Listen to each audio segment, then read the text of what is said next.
അമ്മയും രാധികയും കൂടെ അടുക്കള കയറിയ പിന്നെ ഒരു മേളം തന്നെയാ അല്ലേ ചെറിയമ്മേ? ചോദിക്കാനുണ്ടോ? രണ്ടുപേരും ജോലി എടുക്കുന്നത് കണ്ടാലേ ഒരു ഉത്സവം കാണുന്നത് പോലെയാ. രണ്ടാളുടെ എനർജി സമ്മതിക്കണം.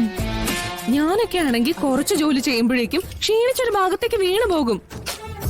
പക്ഷെ രാധികയ്ക്ക് ഒരിക്കലും ഒരു ക്ഷീണം ഞാൻ കണ്ടിട്ടില്ല. അതെ, അത് രാധിക വളർന്ന സാഹചര്യത്തിന്റെയാ.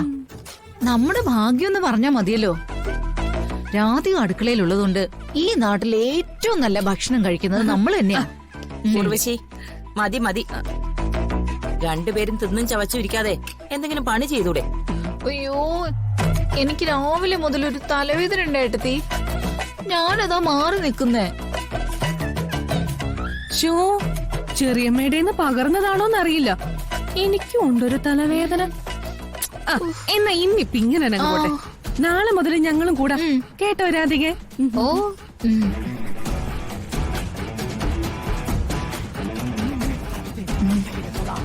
അമ്മേ, രണ്ടുപേരും കൂടി മത്സരിച്ച് നമ്മളിങ്ങനെ പുകഴ്ത്തുന്ന കൊള്ളാം.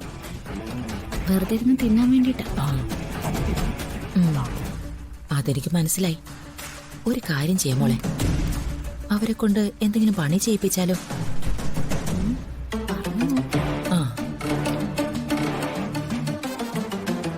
കൽപ്പനെ, നീ ആ പാത്രങ്ങളൊക്കെ ഒന്ന് കഴുകി വെച്ച്.